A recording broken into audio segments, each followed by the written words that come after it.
So, Frank, do the mention. Okay, well, check it out. If you want to learn how to get in and do sales presentations in real estate offices, get into the offices, get butts in seats, and more importantly, convert those sales meetings into actual deals. You're going to want to check out Carl White and his podcast where he teaches you everything about this. Click this banner you see right here, over on your right, or straight down below.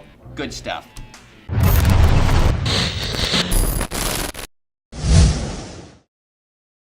Mick Mulvaney is continuing to downsize the CFPB. Yeah. Or as he would put it, provide accountability. Yeah.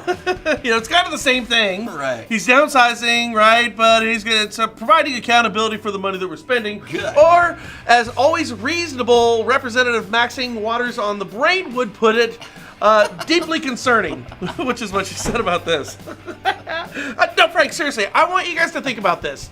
Is there anything that Trump could do, short of resigning, that Maxine would say is good?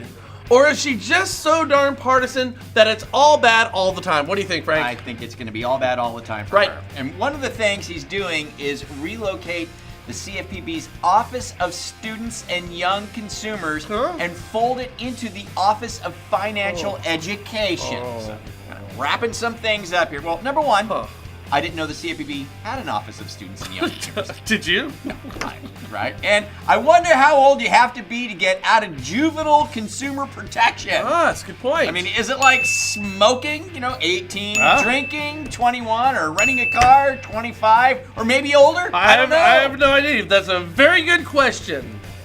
So now Mulvaney just said, for all the young tykes out there, you're now with the Office of Financial Education, which... shouldn't they have already been there in the first place? Sounds like it to I mean, me. what, Jeez, I mean, it's kind of funny. Richard Corjoy was so up and in it with the CFPB that he was busting the balls of university accreditations, if you remember that. Yeah. I mean, I remember thinking, what the hell does that have to do with anything consumer finance protection? No. Remember that? Right. And now you get Mulvaney, and he's saying, we're not even going to deal with anything student-related. I find it maddening. I do too. I mean, why does our CFPB have to be batshit crazy all the time? I mean, it's one way or the other. Right.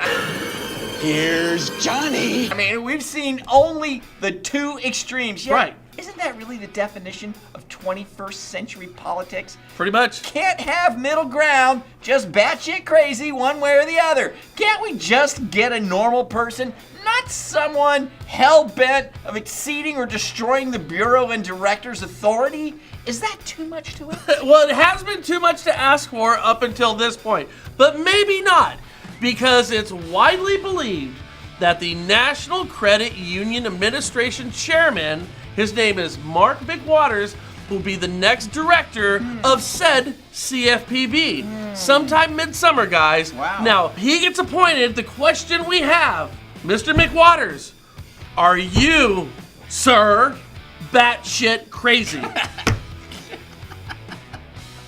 First, McWaters was nominated to the NCUA, the National Credit Union Administration Board, by then President Barack Obama on January 7th, 2014. Okay, so he appeals to both Dems and Republicans.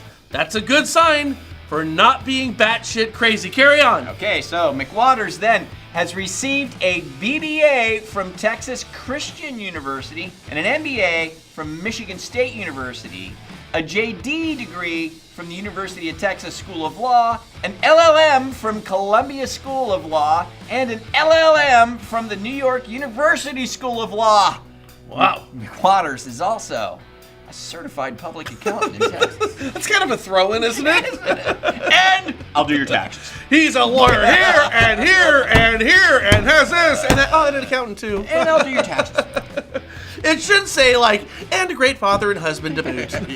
Now, my thinking here is too much education. Just too much education.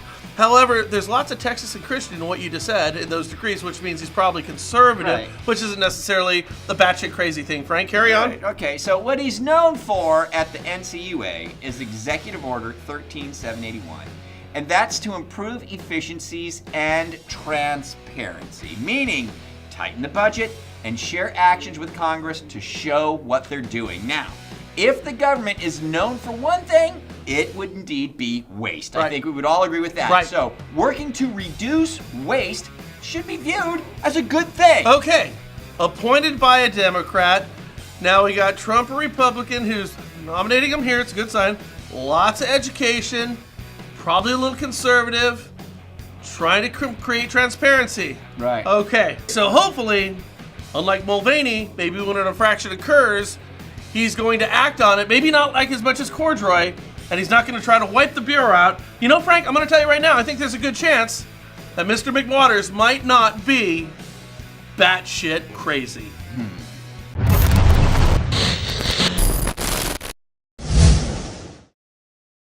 Okay, we got a quick shout out to Tracy Ferris of Cherry Creek Mortgage in Roseville, California.